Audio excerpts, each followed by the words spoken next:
우리는 프로젝트 문 세계관에 대한 이야기를 잘 알고 있습니다. 날개의 정보부터 일부 도시의 역사 및 일어날 일을 말이죠.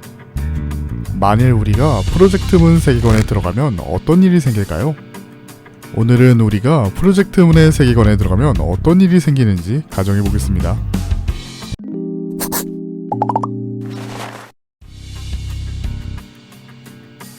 우리는 사실 모든 정보를 알고 있지는 않습니다. 로보토미 코퍼레이션에서 나온 간략한 정보와 라이브러리 오브 루이나에서 나온 일부 정보를 알고 있습니다.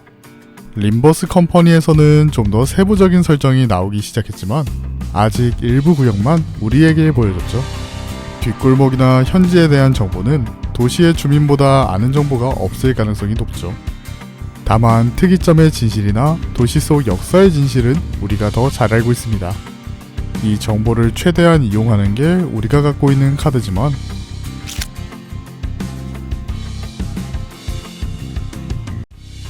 우리는 현대인입니다. 컴퓨터를 쓰고 자동차를 이용하며 스마트폰으로 편리함을 느끼는 시대에서 태어났죠. 즉 정신적이나 육체적이나 그렇게 강하지 않습니다. 도시 사람도 마찬가지로 보이지만 뒷골목에 쥐만 해도 현대인보다는 강할 것으로 보입니다. 우리는 스포츠 선수 마냥 육체를 극한으로 키우지도 않았으니 그저 물렁한 장기 보관함 정도로 보일 겁니다.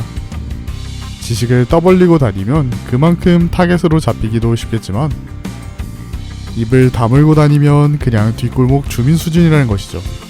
즉 이도저도 못하는 상황이라는 겁니다. 정보를 팔려고 하면 상대 날개에 진입을 해야 하는데 뒷골목에서 둥지로 접근하는 방식이 그렇게 쉽지는 않습니다. 림버스 컴퍼니의 경우 림버스 컴퍼니라는 중견 기업의 입지로 날개에 들어갔지만 우리는 가진 게 없습니다. 림버스 컴퍼니 사원증 굿즈 정도는 있을지도 모르겠지만요. 만약 우리가 정말 우연히 패급 심사관을 통과해서 정말 우연히 본사의 이사실까지 갔다고 가정해봅시다. 우리가 정보를 판다고 해서 상대가 정직하게 돈을 내어줄 이유가 없습니다. 여긴 도시고 우리는 뒷배가 없거든요. 심지어 우리는 호랑이굴에 제 발로 찾아왔고요. 만일 상대가 정말로 정직하게 정보를 구매한다고 가정해봅시다. 이 친구가 과연 얼마나 쳐줄까요? 우리는 해결사, 떨어진 깃털도 아닌 그냥 일반인입니다. 즉, 제공하는 정보의 신뢰도가 많이 떨어지는 상태입니다. 많이 받아봤자 둥지에서 마음 편하게 살 정도는 못 될 거예요. 안 쫓겨나면 다행이겠죠.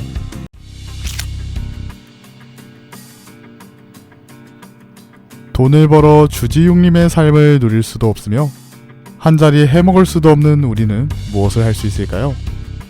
정답은 바로 분탕입니다. 역사적 사실 그리고 에고와 뒤틀림의 조건을 잘 알고 있는 우리는 세계관에서 손꼽히는 분탕꾼이 되어버릴 수 있어요. 정사로 존재하는 프로젝트문의 세계관을 아예 뒤틀어버릴 수도 있죠. 만약 우리가 등장하는 시기가 로보토미 코퍼레이션 설립 이전이라면 미셸이 고발하기 전에 빠르게 머리에게 고발을 하면서 한 가지 조건을 더하면 어찌 될까요? 붉은 안개에 대한 경고를 하며 예를 들어 이번 일은 가리온이 아닌 다른 조율자를 투입하거나 발톱 2-3명을 더 투입해달라는 말을 말이죠. 이럴 경우 칼리는 매우 쉽게 박살이 날 것이고 영혼연구소는 그대로 사라질 겁니다. 카르멘은 그냥 통 속의 뇌로 이야기가 끝나버릴 거고요. 라이브러리 오브 루이나 시작 이전이라면 국으로 가서 잘 살고 있는 커플에게 스포를 때려줍시다. 구구가 아니면 다 좋으니까 다른 뒷골목으로 이사를 가라고 말이죠. 커플 설득에 성공했을 경우 엔젤라는 롤락이라는 친구가 없어지기에 기초교육을 받지 못한 피해망상 로봇으로 남을 것이고 결국 인간이 되어 빛을 뿌리지 않은 채 남부 도시가 다 도서관으로 변해 있을 겁니다. 이럼 우리가 알던 세계관은 다 붕괴되겠죠. 만약 정말 운이 없어서 정보가 가장 적은 림버스 시점에서 일어났을 경우 할 수 있는 게 정말 줄어듭니다.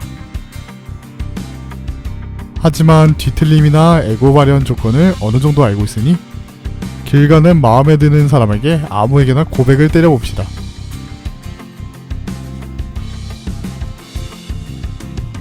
뭐야, 어떻게?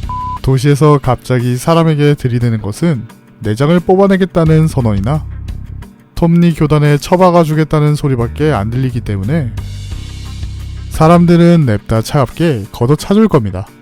사실을 부정하고 나는 쓰레기야 상태가 되면 카르벤의 말이 들릴 겁니다.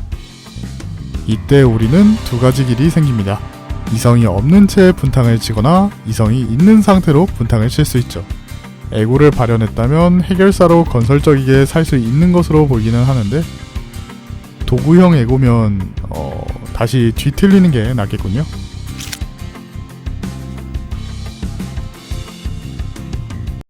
우리는 프로젝트문 세계관에 가면 할 수 있는 게 많지 않습니다. 오히려 신뢰관계가 없어서 정보를 믿어줄 사람도 없기 때문이죠. 사실 아무것도 모르는 도시 시민들보다 불리할 수도 있습니다.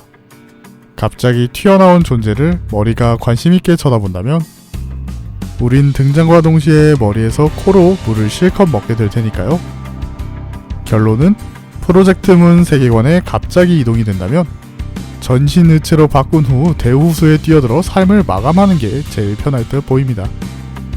최소한 통증은 없을 테니까 말이죠. 오늘은 여기까지.